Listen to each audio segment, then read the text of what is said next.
Hello guys, how's it going? Alessandro here from Spicy Moustache. In the previous videos we kept talking about gardening tips, plants, how to grow them. But we seem to easily forget who's behind all this hard work, who's orchestrating all this pollination process. Globally, there are more honeybees than other kind of pollinating insects. Almost 90% of wild plants and 75% of global crops depends on animal pollination. 1 out of 3 mouthfuls of our food depends on pollinators. And also, crops that depend on pollination are 5 times more valuable than those that do not. But let's go and meet someone that really knows why bees are so precious and essential.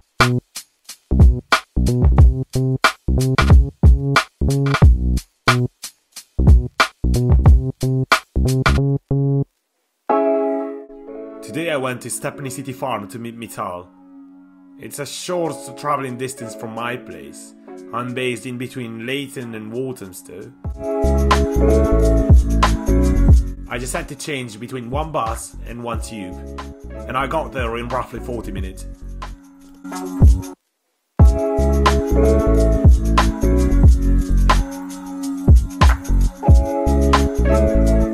I love to come here for a walk, and it doesn't even feel you are in London anymore.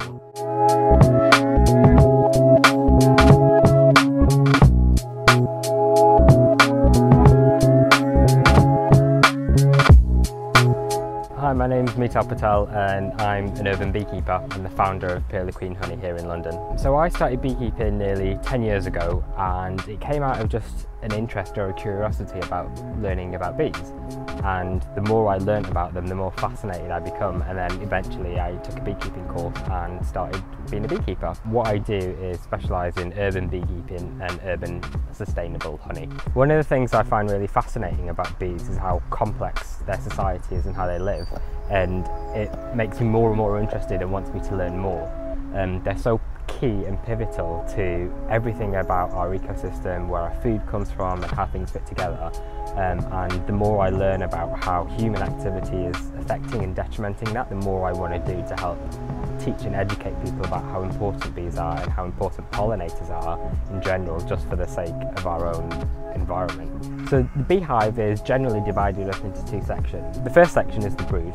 That's where the queen lives, and that's where all the eggs are laid, and that's what we as beekeepers pay particular attention to find out and understand what's actually happening inside the beehive. The second sections are the bits where they store the honey. That's the bit where I think most people are interested in, because that's where the harvest comes from. A lot of people don't realise, but bees actually really also need pollen. So from a flower source they'll get nectar, which they eventually turn into honey, and pollen is also really key. That's their protein. And the way that they do that is that they collect it as they're going in to collect the nectar, and they'll store it on their legs and fly back to the hive and take it to the hive and use that to feed young growing bees and also themselves, in order to maintain a kind of a healthy lifestyle. The way that bees navigate is fascinating, and it's really quite key to how they then find food sources and how they communicate. They use something called the waggle dance, and that's their very sophisticated way of explaining to other bees in the hive where food sources are. There's also things called bee lines, where bees will fly the path of least resistance in order to a food source, and the waggle dance helps dictate to the other bees in the hive where that food source is, so they will all fly along a very similar path in order to get to this food source. One of the problems with humans is that our pesticides have really affected their way of communication and their orientation, and that's one of the many problems and one of the many ways in which we've really impacted bees' healthy survival. Urban natural honey is fantastic for health because it's raw, and because it's not heat treated, it's not blended, it has all the natural goodness. It goes straight from the hive into the jar, and that's what you'll get.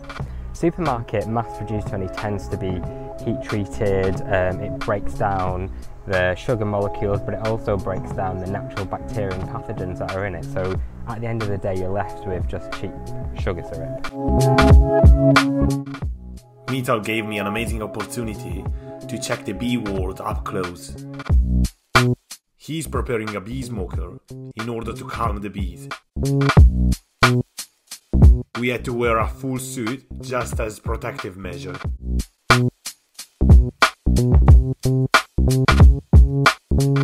The beehive has a single entrance with guards outside to protect it.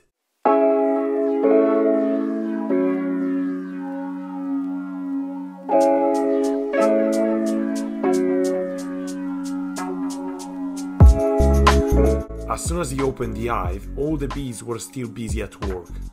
The bee smoker simulates a fire, so all the bees go straight to the cells where they store nectar, and they collect as much as they can to get ready to leave the hive.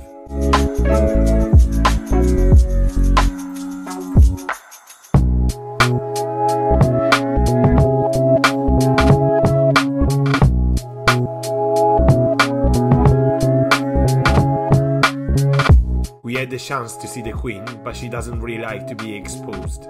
Also, I had the amazing opportunity to see a live hatching of one of the bees, but she didn't even have time to come out of one of the cells and she started to work straight away.